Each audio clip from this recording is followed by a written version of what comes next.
Hey everyone, Sleepy Reader here. Hi, I've been gone a while, 3 weeks or a little more since I did my last video. Just really busy times. I got a bit of hay fever or something right now, so you might hear me sniffle or clear my throat and that sort of thing. It might also be the dust that's been kicked up around our house by the construction that's going on.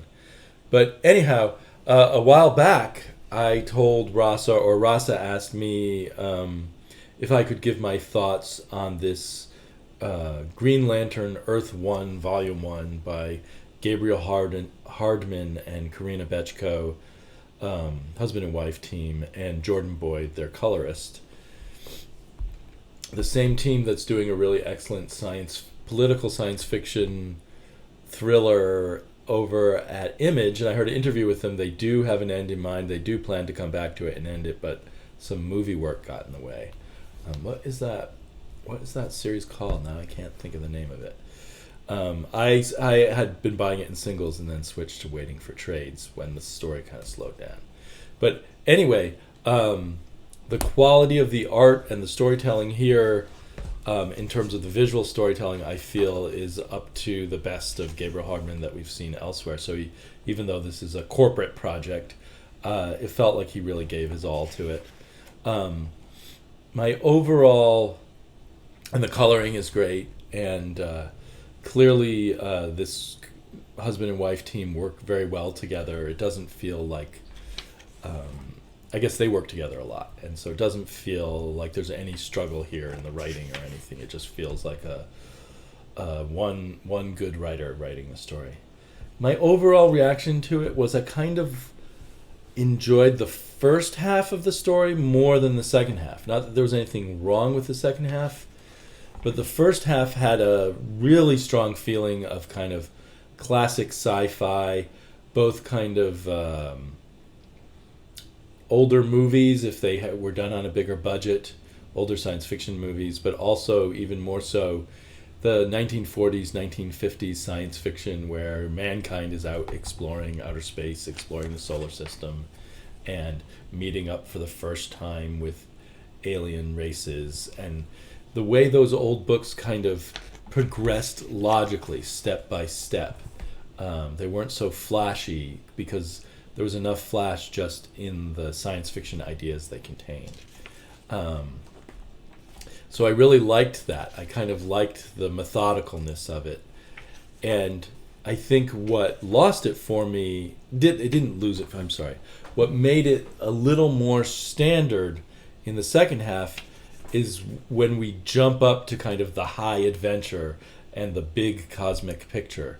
I almost wish this volume had devoted itself just to say Hal Jordan getting control of his newfound powers from this ring and beginning to explore the universe, and having a smaller adventure that is the beginning of the opening up of the bigger picture, rather than in the second half kind of just this huge jump into the bigger picture and kind of a more standard swashbuckling science fiction story with an evil race of robots and slaves, and the hero getting captured as a slave and leading a slave rebellion and all of that. And the kind of, not exactly a big Deus Ex Machina at the end, but a little bit of one, with the, well, I don't want to give it away, but with a certain thing discovered, which kind of turns the tables very quickly.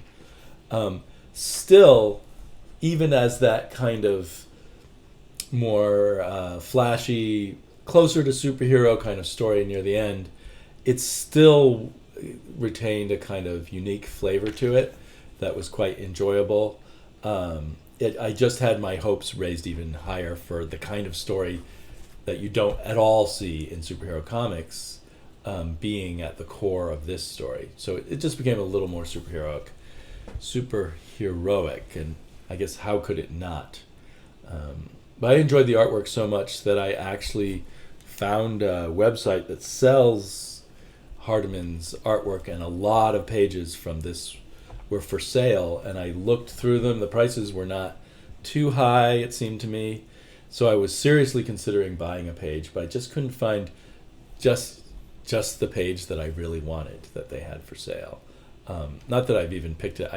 Nothing just totally grabbed me. And it did strike me looking at the artwork that this, despite it being very much about the ink feeling of it, the colors really add a lot.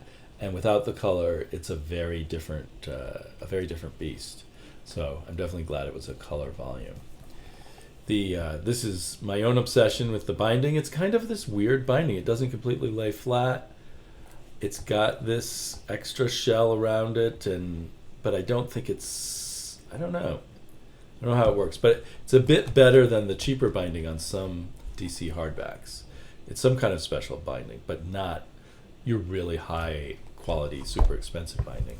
And the cover itself has a very strange, smooth texture. It feels a little strange to the fingers. I don't know if I like it or not. I definitely like that it doesn't have a dust jacket and that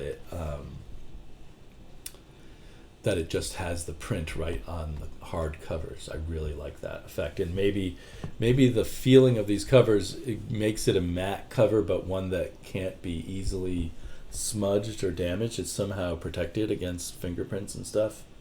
So it's a nice package. I just noticed now, Green Lantern is written very small and Earth 1 is huge. And I heard them in an interview saying, these Earth 1 books are for people who aren't into continuity and stuff, which is great. So they're for the bookstore market and everything, and just people who want to pick up a one-off thing. And that they aren't in a continuity together. So this Green Lantern is not in the same continuity per se as the Batman Year One. So I just question why they're called Earth 1, because that's a totally puzzling name. Earth 1 used to be, a long time ago, the Earth where the main DC action happened. Now I think DC is called Earth Prime, maybe? Or do we live on Earth Prime? Anyway, so that's just an odd thing about that. And I wonder if, because of this name Earth 1, whether they're going to reach the less hardcore comic book fans. Because I would find that intimidating. Like, what does that mean, Earth 1? And I'd be puzzling throughout the book, because Earth 1 is so prominent, when I'm going to learn something about Earth 1 in this book, which mostly takes place off Earth. There's a scene on Earth at the very end. That's maybe the other quibble with this. Rather than making it it is mostly a complete story, but they also very purposefully put in some dangling ends, particularly towards the end of the book, almost as if an editor said, okay, you got to open this up for sequels, even though obviously the Green Lantern can have more adventures, but very specifically point towards what the next book will be about. So there's two or three pages in here that kind of keep it from feeling like a closed off story. In another way, that's exciting. Maybe there'll be more by Gabriel Hardman, because I definitely just crave more of his artwork. And I don't know, because we've had so much Green Lantern, it's just a lot of fun to see him in a less superhero mode, no muscle-bound heroes, no skin-tight outfits. Anyway, so yeah, I'm feeling, as I talk about this, I'm feeling even more positive about this book. So then I thought Rasa and maybe a bunch of other people might be curious about this oversized paperback book called How Comics Work by Dave Gibbons and Tim Pilcher. And it kind of had this generic looking cover. I've seen books like this with covers like this in the library, which will be very generic how to draw kind of books. But a quick flip through told me I had to buy this book. I found it at an Amazon bookstore in the mall, and I got my Amazon discount on it. And it is not just a generic how to do comics volume by Dave Gibbons. It is actually how Dave Gibbons makes comics and how he views the steps and the approaches to creativity in comics. So it takes you through every step the Dave Gibbons way, with all Dave Gibbons, or almost all Dave Gibbons, art examples, his notes, and and I'm just loving it. This is like the best sort of how-to or nuts and bolts of how comics are made book that I can remember ever encountering. And I'm a big fan of Dave Gibbons, of course, so relating it directly to his work and his thought process thrills me to no end. I have not read the whole book yet. I kind of read a section or two at a time. Like he discusses the difference between writing for yourself when you're the artist versus writing for another artist. Was that a few pages back? Or maybe that's to come. I also find here's writing for other artists. I guess he wrote this commandy for Ryan Sook to draw. And so he discusses the specific experience and some general ideas of how to do it, includes script and everything. So you just get so much. It's really a wonderful, both personal and useful. If I ever would want to try my hand at comics again, which I haven't tried since I was maybe in college, but yeah, I just love this book. It's worth the money and more that I paid for it. Interesting thing, I think quite a while ago I mentioned how I was reading this book on music by David Byrne, and I kind of slowly listened to that on my commutes home from work. I really love that too, as a music process book, and I'm not a musician, but I'm a big fan of Talking Heads and David Byrne's solo work, and it just turned out to be a fabulous book about music in general. But in it he talked about studies of how the mind works, and so that they could see that if you're watching a piano player play the piano and you could see his fingers on the keys, in your mind, similar parts of your brain were lighting up that the pianist uses, that light up in the pianist's brain as he presses different keys or she presses different keys. And I wonder if there's a similar effect to people who are really into comics. As you're reading comics, some part of your brain is stimulated in a creative way, maybe following some of the creative pathways that the brain of the artist and the writer are following.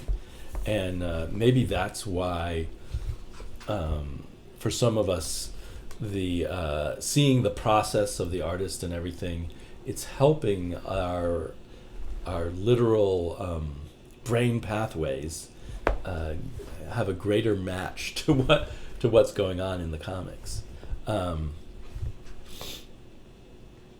And maybe this is also the similar effect of why we sort of feel like we're living stories as we read the fiction. No matter how wild the story is, while you're reading it, you're sort of there, you're living it, because your brain is going through similar patterns as a character in the story might. So anyway, I think this feeds into one's love of comics, even if you aren't going to make comics. But it does tempt you to make comics when you look at it all. Although it also makes you realize all the layers of work that go into it, and not take for granted, if you were to do it, how much work you'd have to put into it, both in the writing and the drawing. And it eventually goes into colorists and letterers, and there's interludes for artistic heroes and our early influences, lots of discussion of how the pacing works and how you speed things up and slow things down. So yeah, if you're like me, you'll really love this book.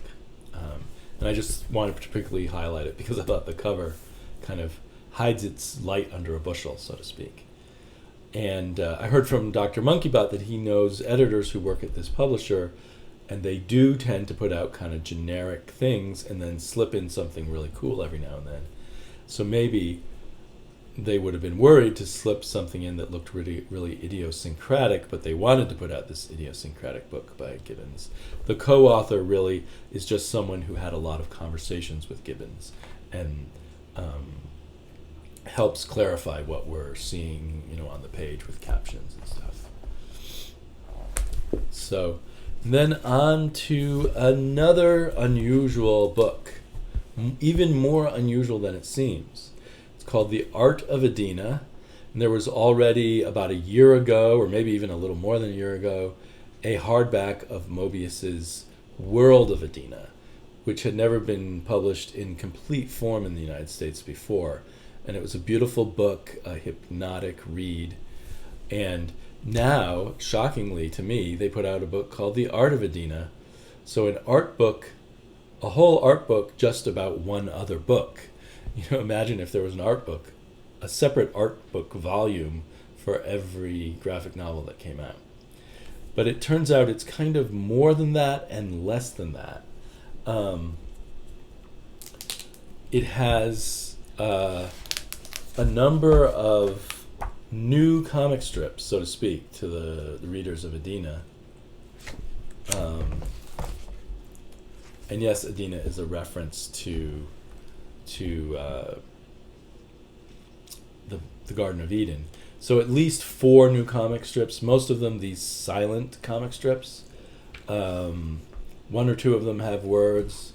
There's kind of jokier ones about going to Naples, which I guess was one of Moebius's favorite cities. So, and then it, there you go, Seeing Naples, which visually connects to some of the look of some of the characters in Adina, and has a clever little twist. And then another one that is just about Naples, dying to see Naples, but it seems like, is that Gruber, Colonel Gruber or someone like that? A character from the Airtight Garage, I believe. And it's a pretty wild, surreal trip. I don't want to give away too much. But, so what this has is some further comics that are somewhat related, and some more directly related to Adina than others, like featuring the same characters. And then it has random bits of artwork, and I think some of them might be commissions that he did, or they might not. I'm not sure. There's very little explanation on a lot of this material. But then some of it is also, let me see if I can find it, clearly, and there's little scenes from an animated short that apparently was made out of one of these silent pieces in here. And then other bits, don't mind the nudity. There isn't a lot of nudity in here, and certainly no violence. I had no problem letting my daughter see it. Other things here seem to be from maybe art portfolios that have, like this one, the Montrouge Mystery. They seem to be art portfolios that he did perhaps for special events. I think there was an art exhibit in Montrouge, and he made this series of pictures for it that are vaguely connected to each other, kind of vaguely tell a story, but if you go from one picture to another, but you can't really, or I couldn't really connect all the dots. So all of this somehow has to do with the Montrouge Belfry. They're beautiful and amazing, and so this is just kind of a mysterious book. It's like, it's not like the art process of Adina for the most part. It's got at the front a summary of all the chapters of the Adina cycle, but then little further reference to the Adina cycle later on. A lot of different images of the 2 characters from Adina, looking in different modes and stuff. The experience of reading this, which mostly looking at sort of silent storytelling, really super emphasizes that the pattern of Moebius stories is kind of a journey of transformation. When you're just looking at the pictures that are somewhat telling a story, and things are going through slow transformations, slow, surreal, dreamlike transformations as you move from one landscape to another. So it gave me an interesting insight into Moebius that way. But I was just expecting both more process art and more just more explanations of what it was they were showing us. I don't know. They show us this picture and then a close-up of it, but I'm not sure to what end, for instance. But if you're a big Moebius fan, if you love this kind of artwork, it's certainly a beautiful volume. Now, shocking to obsess about bindings again, shockingly, Dark Horse used one of these sort of half-sewn, half-glued bindings, I think, rather than the full, proper sewn binding. So in these portfolios, in these portfolio shots where you get a double page spread, beautiful picture, it's really hard to see into the gutter. It just doesn't quite fold out enough. And as an art book, that's a real disservice. So I feel a little mad at Dark Horse, who I trust to do the good bindings, to do books properly. I hope this is not telling me something for future Dark Horse books, that their bindings on their hardbacks are going to be of lesser quality now. You know you're missing something when that circle does that little jog there. So that's a great shame. But it's a beautiful, beautiful book. It makes me love the artwork of Moebius even more than I already do, which would seem nearly impossible. It also makes me realize, though, I really do like words mixed with pictures. When it's just pictures, I feel a little let down, and I struggle. I want the words to help pace me through the story. And of course, I prefer a book with pictures and words to just words also. So anyway, there you have it. 3 books, all of which I think were pretty excellent. But the one that I think I love the most now is the one with this cruddy cover, How Comics Work, by Dave Gibbons of Watchmen fame, of course. I really enjoyed, just to throw it in, I really enjoyed Action Comics number 1000. I got the Steve Rude cover. I actually have a few other covers coming in the mail. I can't believe I broke down, but I got 2 or 3 others. I loved the Pete Tomasi story, Pete Tomasi and Patrick Gleason story. It was awesome. I also really enjoyed this very simple story called 5 Minutes by Louise Simonson and Jerry Ordway. Extremely effective, really captured the zeitgeist of Superman. Let's see. There were a couple of big disappointments, but most of all, overall, it was very fun to read. I'd say both Tom King and Scott Snyder had me scratching my head. Tom King had me irritated because I think it didn't take Superman very seriously in a way, especially the, I don't know. Anyway, overall, Action Comics was fun. I actually talked about it in depth with Matt, so that's coming out on one of our podcasts very soon. The podcast Never Stay Dead. Okay, talk to you all later. Cheers. Bye-bye.